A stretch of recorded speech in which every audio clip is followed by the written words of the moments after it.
तो रीट की वीडियो के सीरीज में हमारा ये सरल समीकरण का पार्ट 2 है और इसमें हम आज देखेंगे भाई इंपॉर्टेंट क्वेश्चन जो पिछली सालों में आए हुए हैं वो भी देखेंगे और कुछ टॉपिक जो डिटेल से हमको रह गए थे गए वीडियो में उनको भी आज हम देख लेंगे। और हाँ, ये जो वीडियो है ना स्पेशली रीट के लिए बनाया है, बट फिर भी ये bank, SSC, railway and all जो भी कंपटीशन एग्जाम्स है उनके लिए भी महत्वपूर्ण होने वाला है। तो चलिए शुरू करते हैं आगे। समीकरण से संबंधित तो था ही हमारा टॉपिक। तो देखिए जैसे आपके पास में ये दिया हुआ है कि भाई एक्स का मान बताओ। यहाँ पे 3x + 5 इंटू पूरा कोष्टक है, ये 2 से गुणा बराबर 50 - 10 है और x बराबर फाइंड आउट करना आपको। तो सिंपल सी बात, हम क्या करते हैं पहले कोष्टक को हल करते हैं। तो देखो 3x में हम 5 तो जोड़ नहीं सकते भाई, 3x में हम 5 तो जोड़ नहीं सकते, तो हम क्या करेंगे पहले गुणा कर लेंगे 2 से पूरे कोष्टक को। देखो 2 से मैंने गुणा किया इस 5 को, तो भैया ये बन गया आपका 10 और ये 5 प्लस का आपके पास है और ये आपका हो गया 3 गुणा ये 2 किया तो भैया ये हो गया आपके पास में 6x। तो इसमें तो कोई तकलीफ ही नहीं है, ठीक है। अब सामने आपके 50 में से 10 गए तो कितने बच रहे हैं इस वाले पक्ष में? 50 में से 10 गए तो आपके पास में बचे यहाँ पे 40 बचे। अब देखो 6x है, ठीक है। अब 40 तो उधर है, ये वाला जो 10 है ये उधर की साइड गया और ये भी ये लो 40 में से ये भी माइनस हो गया, 10 माइनस हो गया। क्या बचा आपके पास में? यहाँ पे आपके पास में बचे 30 और यहाँ पे बचे 6x। हमको कौन चाहिए? केवल यहाँ पे x चाहिए। अब मैंने बोला था जिसका वैल्यू निकालना उसको रहने दो, बाकी सबको यहाँ से हटा दो। 6 को हमने हटाया तो 6 जो है आपके नीचे जाके यहाँ पे गुणा हो भाग हो गया। अब ये क्या मिला आपको? 6 पंजे को 30 मिले, यानी x का वैल्यू जो आपके पास आया है यहाँ पे वो आपके पास में आया है 5 आया है। अब चलिए अगला देखते हैं। और हाँ, आगे बढ़ने से पहले प्लीज़ मेरे चैनल को सब्सक्राइब कर दीजिए यदि आपने अभी तक इसको सब्सक्राइब नहीं किया है तो। अब हम एज रिलेटेड क्वेश्चन देखते हैं। अधिकतर रीट में इसी प्रकार के क्वेश्चन पूछे गए हैं। ये क्वेश्चन आपके अधिकतम 8वीं क्लास की बुक होती है ना, वहाँ से होते हैं। ज़्यादा कोई डिफिकल्ट क्वेश्चन नहीं आते, इजी क्वेश्चन आते हैं। तो इस क्वेश्चन को ध्यान से देखिए। राजीव की 5 वर्ष पूर्व आयु। अब देखो ये आयु से संबंधित क्वेश्चन होते हैं, मुझे वर्तमान आयु उसको आप एक्स मान लिया करो, ठीक है। एक्स मान ली मैंने भाई, ठीक है, एक्स मान लिया मैंने। अब एक्स मान लिया वर्तमान आयु को। अब जैसे मैं आपसे कह दूं कि भाई मेरी फिलहाल आयु, जैसे मान लो कि भाई मेरी 21 साल है, ठीक है। फिलहाल की मेरी आयु जो है, मान लो कि भाई मेरी फिलहाल की आयु 21 साल है, तो मैं कह दूं मेरी 5 वर्ष पहले आयु क्या थी, तो 5 घटा के देख लूंगा ना मैं। सिंपल सी बात है, 5 घटा के देख लूंगा मैं। तो मैं वही कह रहा हूँ, यहाँ भी हो क्या रहा है 5 वर्ष पूर्व आयु, तो मैंने एक्स माना अब, तो 5 वर्ष पूर्व क्या हो गई? x - 5 हो गई। अगला बोला 9 वर्ष बाद की आयु, चल वो भी भैया 9 वर्ष मतलब x में आपने क्या जोड़ दिया? x प्लस आपका 9, ये 9 वर्ष बाद की आयु हो गई। वो ये कह रहा है का गुणनफल 15 है, यानी दोनों को गुणा करूं तो मुझे मिलता है यहाँ पे 15। तो फिर मुझे बताओ कि वर्तमान आयु क्या है। अब बता, वर्तमान आयु मैंने क्या मानी थी? x मानी थी वर्तमान आयु। तो सिंपल सी बात है, x का मान याद करना है, तो गुणा करके देख लेते हैं पहले इनको। यानी कि x - 5 गुणा x + 9 इसके बराबर आ रहा है आपके पास में ये 15 आ रहा है, ठीक है।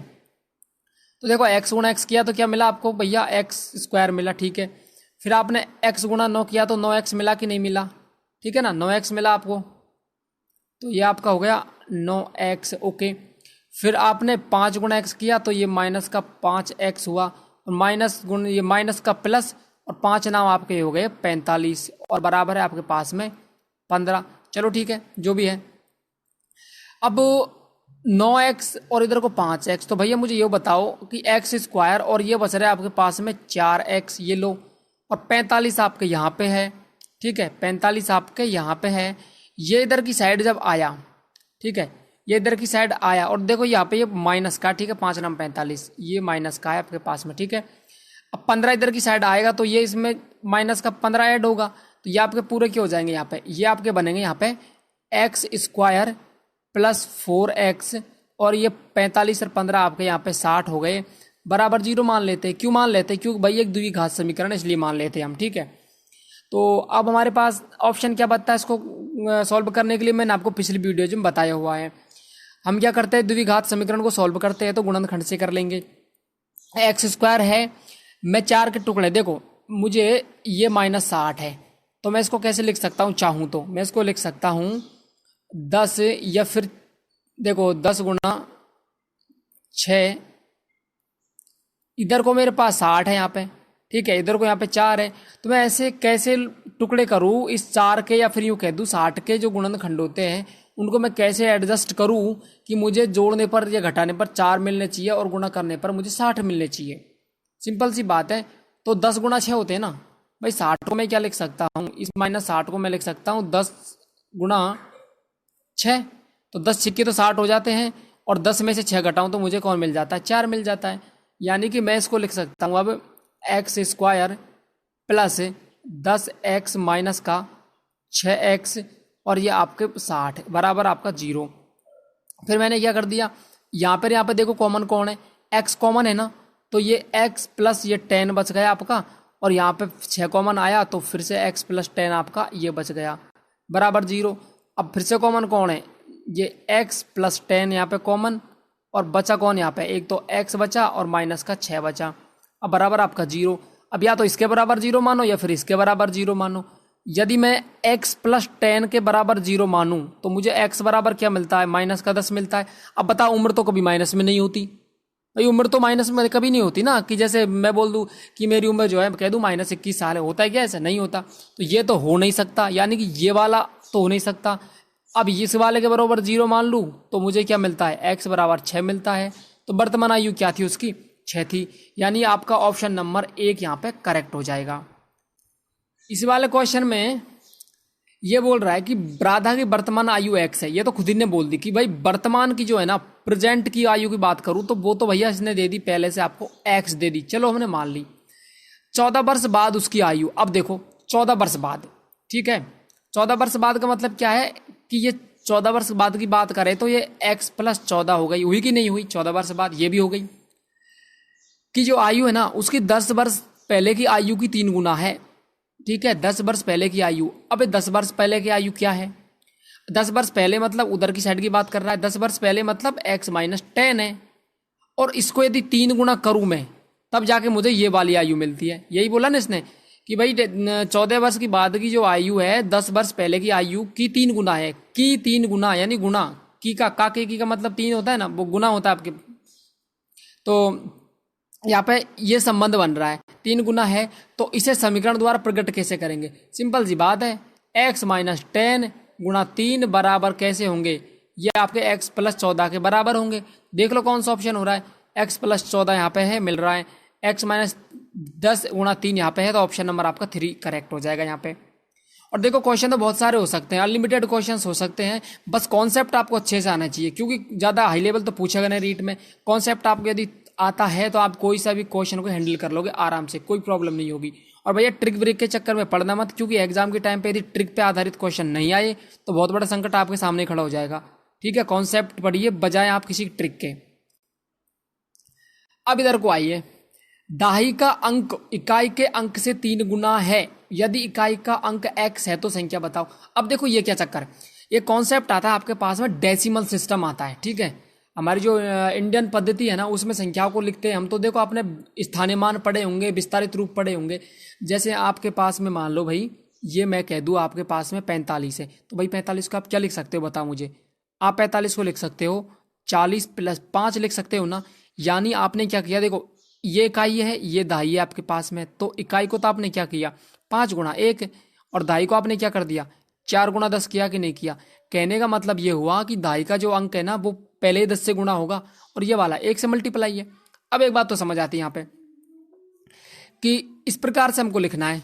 अब बताओ, संख्या 2 अंकों की संख्या होगी एक तरीके से देखा जाए तो, यहाँ पे इकाई का अंक और दाई का अंक, यानी आपका देखो इकाई का अंक तो यहाँ पे होगा वो 1 से ही गुणा होगा, इधर आपका होगा सेकंड नंबर पे दाई का अंक, वो आपके 10 से मल्टीप्लाई है, इतना तो पता है। पर बोल क्या रहा है वो ध्यान दो। तो मैं क्या बोल रहा हूँ यहाँ पे, इकाई का अंक तो आपके पास में ये है भाई, इकाई का अंक सॉरी दाई का अंक तो आपके पास में ये है, और इकाई का अंक आपके पास में पहले नंबर पे है वो ये है। अब ये आपके पास 2 अंक हो गए, ठीक है, दाई का अंक इकाई का अंक। अब क्या बोला इसने कि दाई का अंक इकाई के अंक से 3 गुना है। एक बात बताओ, इकाई का अंक मैंने मान लिया भाई x, तो इसने बोला क्या है कि 3 गुना है, ये दाई का जो अंक है ना ये 3 गुना है, ये दाई का अंक 3 गुना है। दाई का अंक क्या होता है, दाई गुणा कोई भी अंक है वो आपका 10 से गुणा होता है, तो दाई का अंक इसने क्या बोला है 3 गुना है, ठीक है 3 गुना है। अब 3 गुना और 10 तो पहले के यहाँ ही थे, क्योंकि हम इसको ऐसे ही लिखते हैं डेसिमल एक्सपेंशन में। यदि यहाँ पे तीसरा नंबर का होता तो वो तीसरा गुणा 100 हो जाता। तो 3x गुणा 10, ये तो 30x हो गए, हुए कि नहीं हुए बताओ 30x, और x आपके पास पहले है तो 30x प्लस x बताओ कितना हुआ, 31x हुआ। तो आपका तीसरा जो आंसर है तीसरे नंबर का, वो आपका आंसर करेक्ट हो जाएगा। अब चलते भैया आगे। समीकरण आपके पास में है 7x प्लस 5y बराबर 3 में x बराबर 1/14 रखने पर y का वैल्यू बताइए। ये बाई एल नहीं है, y का मान बताना होगा आपको। अब y का मान तब आएगा जब x का मान पता हो। तो सिंपल सी बात है, x का मान क्या कह रहा है, x का मान आप 1/14 रख दो बस, यानी 7 गुणा, अब x की जगह कौन आ गया 1/14, और है कौन आगे बाद के शाखा 5y बराबर 3 है। देखते हैं 7 कम 7, 7 दूनी के 14। बताओ 1/2 हुए कि नहीं हुए, हुए ना। 1/2 तो ये बच गया, और 5y आपके पास में ये बच गया। सामने कौन है भैया 3 है। अब बताओ ये 1/2 जब उधर को जाएगा तो ये माइनस होगा। अब बताओ 3 में से ये आधा गया, 3 में से आधा गया तो कितना बचा, कितना बचा आपके पास में 2.5 बचा। या फिर यूँ कह दूँ कि ये बचा आपके 2 सही 1/2 बचा, या फिर मैं यूँ भी कह दूँ, या कह दूँ कि भाई 2 प्लस और 1/2 भी बचा। कैसे ही मान के चलूँ मैं। अब आपके यहाँ पे कौन है 5y है। 5 का यदि इसमें आप भाग दो, 5 का यदि इसमें आप भाग दो तो आपको क्या मिलेगा, यानी आपको यहाँ पे मिल रहा था ये 5y बराबर, ये मिला आपको 2.5, ये आपको मिला 2.5 मिला। इसमें आपको दे देना है भाग किसका भैया, 5 का भाग दे देना है। अब मुझे ये बताओ आप 2.5 है ना, इधर को पॉइंट ऊपर से यदि मैं हटा दूँ यहाँ से, मान लो पॉइंट में यहाँ से हटा दूँ तो ये हो जाएगा आपका, देखो 25 तो है, नीचे 5 थे, पॉइंट हटाई, नीचे 0 बढ़ाई, तो ये 50 हो गए। 25 से कम 25 थे, 25 दूनी के 50। तो सिंपल सी बात है 1/2 आया कि नहीं आया। तो आपका जो आंसर 1/2 है पहले नंबर पे, वो आपका करेक्ट हो जाएगा सिंपली। किसी संख्या के 3 गुने में उसका 1/3 जोड़ने से योगफल 70 हो जाता है, तो संख्या बताइए। देखो बोला क्या उसने, किसी संख्या के 3 गुने में। अब मान लो एक बात बताओ, किसी संख्या, वो किसी तो हमको पता नहीं, पर उसको मान लिया कि भाई x है वो संख्या हमारा। किसी संख्या के 3 गुने में, यदि उस संख्या के 3 गुने में ही उसका 1/3 यानी उस संख्या का 1/3, मतलब कि ये, ठीक है, संख्या कौन है x थी, उसके 3 गुने में, उसके 3 गुने में उसका 1/3 जोड़ने पर, उसका 1/3 जोड़ने पर, यानी x का 1/3 जोड़ने पर क्या मिल जाता है आपको 70 मिल जाता है। तो बताओ कि वो संख्या क्या थी। सिंपल सी बात है, आपके पास में यहाँ पे इक्वेशन क्या बना हुआ है, ये बना हुआ है 3x प्लस x/3 बराबर आपका 70। हमको पता भाई इसका जो है एलसीएम लेके हम सॉल्व करेंगे इसको। 3 आपके पास है ही है, तो ये तो हो गया आपके पास में 9x, 3 से 3 खत्म, ये x बराबर 70। अब ये उधर जाएगा भैया, तो ये तो हो जाएगा गुणा 3। तो बताओ ये 210 हुए कि ना हुए, 210 तो ये हो गए 7 21, 210 यहाँ पे हो गए, 9 और 1 10, तो 10 आपके 10 का भाग लग जाएगा, x का मान आ जाएगा। कितने बचे आपके पास में 21 बच रहे हैं, तो आपका ऑप्शन नंबर 2 यहाँ पे करेक्ट हो जाएगा। अब इस वाले क्वेश्चन को देखिए, भिन्न से रिलेटेड क्वेश्चन है भाई। एक भिन्न है हमारे पास में, ठीक है, एक हमारे पास में भिन्न है जिसका अंश हर से 2 कम है। अब देखो आपकी इच्छा है उसको आप x मानो, ये तरीका अपने अपने होते हैं, ठीक है, रट्टे तो मारना मत, अपने अपने तरीके होते हैं। आपको कोई अपना तरीका लगता है तो भैया आप अपने तरीके से निकालिए, बट जो मेरा तरीका है वो भी देख लीजिए आप, कि जिसके साथ से के मतलब जिसके साथ भी रिलेशन जुड़ा हुआ हो उसको आप x मान लीजिए। जैसे मैं कह रहा है हर से यानी हर को आप x मान लो, मैंने यहाँ पे मान लिया हर को, मैंने मान लिया यहाँ पे x मान लिया, और जो अंश है अब वो कौन होगा बताऊं देखो, हर को मैंने x माना है, ठीक है, इसका अंश जो है, यानी एक तो आपके पास है यहाँ पे, एक तो हर है और एक आपके पास अंश है। अब हर को मैंने क्या माना x माना, तो वो कह रहा है हर से 2 कम में कौन x, ये जो आपका अंश है ना वो, यानी यदि हर में से मैं 2 कम करूं तब जाके मुझे कौन मिलता है यहाँ पे अंश मिलता है। चलो ठीक है, अंश को मैंने देख लिया, ये दोनों हो गया। यानी मेरे पास भिन्न जो है, भिन्न तो एक्चुअली बन रही है हमारे पास में x - 2/x मिल रही है, ठीक है, ये हमको मिल रहा है फिलहाल तो। अब देखिए आगे थोड़ा चलते हैं हम।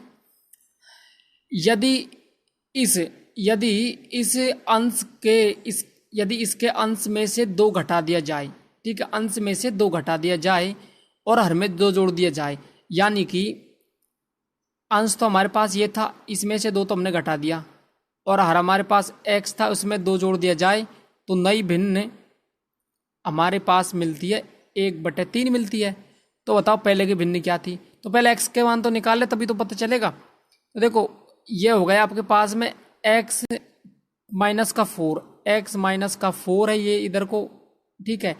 और यहाँ पे है आपके पास में x प्लस के 2 बराबर आपका 1/3। इसको इधर गुणा कर देंगे, इसको इधर गुणा कर देंगे। तो 3 जब इधर को गुणा होगा इससे तो ये आपको क्या मिलेगा, यहाँ पे एक तो 3x मिलेगा और 3 चौको 12 मिलेंगे, ठीक है। x प्लस 2 यहाँ पे गुणा हुआ 1 से तो भैया x प्लस 2 ही रहेंगे।